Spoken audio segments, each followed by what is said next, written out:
മാഷേ നമസ്കാരം. നമസ്കാരം. ഒരുപാട് വിശേഷങ്ങൾ ചോദിക്കാനുണ്ട്. അപ്പോൾ ആദ്യം തന്നെ പഞ്ചവത്സര പദ്ധതി എന്ന് പറഞ്ഞൊരു ചിത്രം വരികയാണ്. പഞ്ചവത്സര പദ്ധതി 26-ന് തിയേറ്ററിലെത്തുകയാണ്. പ്രേംലാൽ സംവിധാനം ചെയ്ത് സജീവ് പാഴൂരാണ് ഇതിൻ്റെ തിരക്കഥ എഴുതിയിരിക്കുന്നത്. സിജു വിൽസനാണ് ഇതിലെ പ്രധാന കഥാപാത്രം അവതരിപ്പിക്കുന്നത്. മറ്റൊരു കഥാപാത്രമുണ്ട്, കലംബാസുരൻ. അതാണ് ഇതിൻ്റെ ഹൈലൈറ്റ് എന്ന് പറയുന്നത്. പഞ്ചവത്സര പദ്ധതി എന്ന് പറഞ്ഞാൽ നമുക്കറിയാമല്ലോ, ഒരു എയിം, ഒരു ലക്ഷ്യമുണ്ടല്ലോ പഞ്ചവത്സര പദ്ധതിക്ക്. ഇന്ന മേഖലയിൽ വികസനം ഉണ്ടാകണം എന്നാണല്ലോ പഞ്ചവത്സര പദ്ധതിയിൽ. അപ്പോൾ ആ പഞ്ചവത്സര പദ്ധതി എന്ന് പറയുന്നത് ഈ സിനിമയുടെ ഒരു ലക്ഷ്യമുണ്ട്. ഒന്ന്, പ്രത്യേകിച്ച് ഇന്നത്തെ രാഷ്ട്രീയ കാലാവസ്ഥയിൽ എന്തായാലും പറയേണ്ടുന്ന ഒരു വിഷയമാണ് ഈ സിനിമയിലൂടെ പറയുന്നതിൽ സന്തോഷമുണ്ട്. എന്തായാലും ചർച്ച ചെയ്യപ്പെടുന്ന ഒരു വിഷയം തന്നെയാണ്. ആളുകൾ എന്തായാലും ഈ സിനിമ സ്വീകരിക്കും, ഇതിലെ വസ്തുതകളും സ്വീകരിക്കുമെന്നാണ് ഒരു പ്രതീക്ഷ. ഒരു ആക്ടറെ സംബന്ധിച്ചിടത്തോളം അയാൾ ഉപയോഗിക്കുന്ന ഭാഷ അല്ലെങ്കിൽ സ്ലാങ്, ഇതൊക്കെ പലപ്പോഴും വിലങ്ങുതടിയാകാറുണ്ട്. ഏത് ഭാഷയിൽ സംസാരിച്ചാലും കൺവിൻസിങ് ആവുന്നൊരു വ്യക്തിത്വമാണ് അല്ലെങ്കിൽ കഥാപാത്രത്തിൻ്റെ രൂപീകരണമാണ് മാഷിൽ കാണാറുള്ളത്. എനിക്കിപ്പോൾ കാസർഗോഡ് സ്ലാങ് എന്ന് പറയുന്നത് അങ്ങനെ കാസർഗോഡ് സ്ലാങ്ങിൽ തന്നെ സംസാരിക്കണം എന്ന്. യഥാർത്ഥത്തിൽ കാസർഗോഡ് സ്ലാങ് എന്ന് പറയുന്നത് എൻ്റെ പ്രദേശം തൃക്കരിപ്പൂർ, എൻ്റെ സ്ഥലത്തിൻ്റെ പേര് തടിയൻകോവിൽ എന്നാണ്. അപ്പോൾ ആ പ്രദേശത്ത് നിന്ന് കുറേ കാസർഗോഡിൻ്റെ അങ്ങേ അറ്റാണ് ശരിക്കും പറഞ്ഞാൽ ഈ ഭാഷയുടെ ഒരു സംഗമ സ്ഥാനം എന്ന് പറയുന്നത്. സപ്തഭാഷാ സംഗമ ഭൂമി എന്ന് പറയുന്നത് കാസർഗോഡിൻ്റെ അങ്ങേ അറ്റാണ്. നമ്മളോട് അത്രത്തോളം ഇതില്ല, പക്ഷെ എന്നാൽ പോലും നമുക്ക് മറ്റ് സ്ലാങ്ങും സംസാരിക്കാൻ വേണ്ടി പറ്റും എന്നതിന് തെളിവാണ് ഈ പഞ്ചവത്സര പദ്ധതി പറയുന്ന സിനിമയിലത്തെ റോളും. ഇപ്പോൾ ഇനി വരാൻ വേണ്ടി പോകുന്ന ഗുരുവായൂർ അമ്പല നടയിലും കാസർഗോഡ് സ്ലാങ്ങല്ല. അതേപോലെ തന്നെ ഒരു ജാതി ജാതകവും കാസർഗോഡ് സ്ലാങ്ങല്ല. സംശയം എന്ന് പറഞ്ഞ വേറൊരു സിനിമയുണ്ട്, അതും കാസർഗോഡ് സ്ലാങ്ങല്ല. അപ്പോൾ ഒരു സ്ലാങ് തന്നെ പിടിച്ചു തന്നാൽ ചിലപ്പോൾ നമുക്ക് നിങ്ങളീ പറഞ്ഞതുപോലെ ചില പ്രശ്നങ്ങളുണ്ടാവും. അതല്ലാത്ത സ്ലാങ്ങും പറ്റുമെന്ന് ആളുകൾ, സംവിധായകന്മാർക്ക് തോന്നിയാൽ മാത്രമേ അത്തരം റോളുകൾ നമ്മൾ വിളിക്കൂ. ഒരു അധ്യാപകനായി കുട്ടികൾക്ക് മുന്നിൽ നിൽക്കുന്നതാണോ, ഒരു ആക്ടറായി ക്യാമറയ്ക്ക് മുന്നിൽ നിൽക്കുമ്പോഴാണ് കൂടുതൽ നെഞ്ചിടിപ്പുണ്ടാവുക? രണ്ട് എക്സ്പീരിയൻസാണ് ശരിക്കും പറഞ്ഞാൽ. കുട്ടികളുടെ മുമ്പിൽ നിൽക്കുമ്പോൾ ഉണ്ടാകുന്നൊരു സന്തോഷം അത് നമുക്ക് വേറെ എവിടെയും കിട്ടാൻ സാധ്യതയില്ല.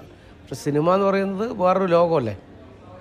സിനിമയിൽ അഭിനയിക്കാൻ വേണ്ടി കഴിഞ്ഞു എന്നുള്ളത് തന്നെ വലിയൊരു സന്തോഷം. അല്ലെങ്കിൽ നിങ്ങളെപ്പോലെയുള്ള മാധ്യമ പ്രവർത്തകരെ എനിക്ക് കാണാൻ ഒരിക്കലും പറ്റില്ല. അതേപോലെ തന്നെ സിനിമാ രംഗത്തിൽ ഒരുപാട് ആളുകളെ പരിചയപ്പെടാൻ വേണ്ടി കഴിഞ്ഞു. മറ്റ് നാട്ടുകാർക്കും എന്നെ ഇപ്പോൾ അത്യാവശ്യം തിരിച്ചറിയാൻ വേണ്ടി കഴിയുന്നുണ്ട്. നേരത്തെ അതങ്ങ് എൻ്റെ നാട്ടിൽ ഉദനൂർ, തടിയൻകോവിൽ, ആ പടന്ന പഞ്ചായത്ത്, ആ ഭാഗത്തുള്ളവരെങ്കിലും എന്നെ അറിയൂ. അതെ, എന്നാത്താൻ കേസുകൾ പറഞ്ഞു കഴിഞ്ഞൊരു കാര്യമാണെങ്കിൽ പോലും അന്യഭാഷയിലേക്ക് ഇപ്പോഴാണത് കൃത്യമായിട്ട് ഡബ്ബ് ചെയ്ത ആൾക്കാർ കൂടുതൽ കാണുന്നത്. നമ്മൾ നേരത്തെ സംസാരിച്ചതുപോലെ വളരെയധികം എൻറ്റയർലി ഡിഫറെൻ്റ് ആയിട്ടുള്ളൊരു സിനിമയാണ് കൊച്ചു കേരളത്തിൽ നിന്ന് വരുന്നതെന്നാണ് എല്ലാവരുടെയും അഭിപ്രായം. ഒരുപക്ഷെ ആ ഒരു ചിത്രത്തിലേക്ക്, ആ ചിത്രത്തിൻ്റെ ഒരു എക്സ്പീരിയൻസ് നമുക്ക് ഷെയർ ചെയ്യേണ്ടതായിട്ടുണ്ട്. ഞാനൊരു സിനിമയിൽ അഭിനയിക്കുന്ന ഒരിക്കലും വിചാരിച്ചൊരു കക്ഷിയല്ല. എൻ്റെ നാട്ടിൽ ഞാനൊരു മനീഷ തിയേറ്റേഴ്സിൻ്റെ തെരുവ് നാടകം കളിച്ചൊരു അത്യാവശ്യം സ്റ്റേജ് നാടകങ്ങളും അവതരിപ്പിക്കും. അപ്പോൾ എൻ്റെ നാടകങ്ങൾ, തെരുവ് നാടകങ്ങൾ കണ്ട പല ആളുകൾ എന്നോട് പറയാറുണ്ട് സിനിമയിൽ അവസരം കിട്ടും, പോകണം. പക്ഷെ ഞാൻ പലപ്പോഴും ഫോട്ടോ അയച്ചു കൊടുക്കില്ല, ഇൻ്റർവ്യൂവിൽ പങ്കെടുക്കാറില്ല. ഉണ്ണരാജ് നിർബന്ധപൂർവ്വം പറഞ്ഞുകൊണ്ട് മാത്രമാണ് ഇതിൽ പോയി അത് സെലക്ഷൻ കിട്ടി. ഓഡിഷൻ ചെയ്തപ്പോൾ രാജേഷ് മാധവനാണ് അതിന് നേതൃത്വം കൊടുത്തത്. അതേപോലെ തന്നെ രതീഷ് ബാലകൃഷ്ണ പൊതുവാൾ, സുധീഷ് ഗോപിനാഥ്, അവരാണ് എന്നെ സിനിമയിൽ കൊണ്ടുവന്നത്. അപ്പോൾ അവരുടെ ഒരു പുതിയ സിനിമ ഇപ്പോൾ മെയ് 16-ന് ഇറങ്ങുന്നുണ്ട്. സുരേഷിൻ്റെയും സുമലതയുടെയും ഹൃദയഹാരിയായ ഒരു പ്രണയകഥ. അതെ. അപ്പോൾ അത് 16-ന് റിലീസാകുന്നുണ്ട്. ഈ മജിസ്ട്രേറ്റിന് കുറേ പ്രത്യേകതകളുണ്ട്. മജിസ്ട്രേറ്റിൻ്റെ ചില ചേഷ്ടകളൊക്കെ യുണീക്കാണ്. മറ്റ് ആർട്ടിസ്റ്റുകൾ നമ്മൾ ഇതുവരെ കണ്ടിട്ടില്ല. മരുന്ന് കഴിച്ചുകൊണ്ട് സംസാരിക്കുന്നു, പെട്ടെന്ന് ചൂടാവുന്നു. പക്ഷെ പുള്ളിയുടെ ക്യാരക്ടർ പിടികിട്ടത്തില്ല. ചിരിച്ചുകൊണ്ടിരുന്നിട്ട് പെട്ടെന്ന് മറ്റൊരാളെ ഫ്ലിപ്പാവുകയാണ്. അതുപോലെ തന്നെ പ്രാവിനെ അറിയുന്നു. പ്രാവ് അദ്ദേഹത്തെ ഒരുപാട് ശല്യപ്പെടുത്തുന്നു. പ്രാവിനെ ശല്യപ്പെടുത്തുന്നുണ്ട്. പക്ഷെ പ്രാവിനെ അദ്ദേഹം ഒരുപാട് സ്നേഹിക്കുന്നുണ്ട്. അതിന് തെളിവാണ് ആ പ്രാവിനെ അവസാനം കൊണ്ടുപോകുന്ന സമയത്ത് ഇല്ലേ, ഒരു പ്രാവിനെ തലോടിയിട്ടാണ് ആ വാഹനത്തിൽ പോകുന്നത്. അപ്പോൾ രണ്ട് തരത്തിലും വേണമെങ്കിൽ പറയാം. ചേഷ്ടകളൊക്കെ കൃത്യമായിട്ട് ഡയറക്ടർ പറഞ്ഞെന്നാണ്. ഡയറക്ടർ കുറേ കാര്യങ്ങൾ പറഞ്ഞതിന് പിന്നെ സ്വാഭാവികമായിട്ടും ഒരു ആർട്ടിസ്റ്റിന് നമുക്ക് ഒരു സ്വാതന്ത്ര്യം അദ്ദേഹം തന്നിരുന്നു. ആ സ്വാതന്ത്ര്യത്തിന് മേലെയാണ് നമുക്ക് ഈ കാര്യങ്ങൾ ചെയ്യാൻ വേണ്ടി പറ്റുന്നത്. ഒരു അഭിനേതാവെന്നുള്ള രീതിയിൽ തന്നെ വളർച്ച കൃത്യമായിട്ട് ഗ്രാഫ് ചെയ്യുന്നുണ്ടോ? ആദ്യം നമ്മൾ സിനിമയിൽ, ഞാൻ പറഞ്ഞല്ലോ, സിനിമയിൽ അഭിനയിക്കുന്നു വിചാരിച്ചില്ല. പക്ഷേ ഇപ്പോൾ സിനിമയിൽ വന്നു, അത്യാവശ്യം സംവിധായകന്മാർ വിളിക്കുന്നുണ്ട്. ഇപ്പോൾ പ്രിയദർശൻ സാറൊക്കെ സിനിമയിൽ വിളിച്ചു, അഭിനയിപ്പിച്ചു. സ്വാഭാവികമായിട്ടും നമുക്കൊരു ഉത്തരവാദിത്വമുണ്ട്. ഗൗരവത്തോടു കൂടി സിനിമയെ കാണണം, വരുന്ന സിനിമകളെ കഥ കേൾക്കണം, മനസ്സിലാക്കണം. അങ്ങനെ കേട്ട് മനസ്സിലാക്കി സിനിമ ചെയ്യണം തന്നെയാണ് ആഗ്രഹിക്കുന്നത്. ഈ സിനിമയ്ക്കുള്ളിൽ ഏതെങ്കിലും ഒരു എക്സ്പീരിയൻസ്, ഒരു മൊമെന്റ്, ലൊക്കേഷൻ മൊമെന്റ്സ് എന്തെങ്കിലുമൊക്കെ നമുക്ക്? ഷൂട്ട് ചെയ്ത സ്ഥലം എന്ന് പറയുന്നത് വയനാടാണ്. വയനാട്ടിൽ ഏറ്റവും തീക്ഷ്ണമായ ചൂടുണ്ടാകുന്ന സമയത്താണ് ഈ സിനിമ ഷൂട്ട് ചെയ്തത്. ഒരു മരത്തണൽ പോലും ഇല്ലാത്ത പാറപ്രദേശത്താണ് ഇതിൻ്റെ മിക്കവാറും അതുമാത്രമല്ല പുലി ഇറങ്ങുന്ന സമയത്താണ്. ആളുകൾ പുലിനെ കണ്ട ആ സീസണിൽ തന്നെയാണ് നമ്മുടെ ഷൂട്ടിംഗ് നടക്കുന്നത്.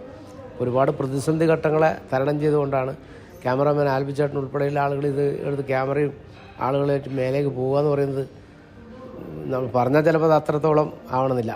ചിലപ്പോൾ വീണ് പോയാൽ ചിലപ്പോൾ പൊടി പോലും കണ്ടുപിടിക്കാൻ പറ്റില്ല പറഞ്ഞ്. അപ്പോൾ ഡയറക്ടർ, നമ്മളെ സജീവ് പാട്, സ്ക്രിപ്റ്റ് റൈറ്റർ ഉൾപ്പെടെയുള്ള ആളുകൾ നമ്മളെ കൂടെ തന്നെ നിന്നു. നല്ലൊരു ടീം വർക്കായിരുന്നു ശരിക്കും. പുലി ഇറങ്ങുന്നു എന്നുള്ളൊരു പ്രശ്നം പറഞ്ഞപ്പോൾ വെറുതെ ചോദിക്കുന്നു എന്നേ ഉള്ളൂ. അതായത് ഇപ്പോൾ വന്യജീവികളുടെ ആക്രമണത്തിൽ മലയോര മേഖലയിൽ ഒരുപാട് ജനങ്ങൾ ഒരുപാട് കഷ്ടപ്പെടുന്നുണ്ട്. അപ്പോൾ ആസ് ആൻ ആർട്ടിസ്റ്റ്, ഒരു കലാകാരൻ എന്നുള്ള രീതിയിൽ താങ്കൾക്കുള്ള രാഷ്ട്രീയ കാഴ്ചപ്പാടുകളോ അല്ലെങ്കിൽ പ്രതികരണവും അതിൻ്റെ പേരിൽ ഒതുക്കി വയ്ക്കാറുണ്ടോ? അല്ലെങ്കിൽ ഞാനിപ്പോൾ ഒരു കലാകാരനാണ്, അതുകൊണ്ട് ഞാനത് പറയാൻ പാടില്ല, ചിലപ്പോൾ വേറൊരു രീതിയിൽ അത് വളച്ചൊടിക്കപ്പെടുമെന്നുള്ള തരത്തിൽ? അല്ല, വളച്ചൊടിക്കുന്നതല്ല, നമ്മൾ യാഥാർത്ഥ്യം പറയണ്ടേ. തീർച്ചയായിട്ടും ഒരു വസ്തുത നമ്മളെ മുന്നിൽ കണ്ട ആ വസ്തുത പറയുന്നതിന് കുഴപ്പമൊന്നുമില്ല.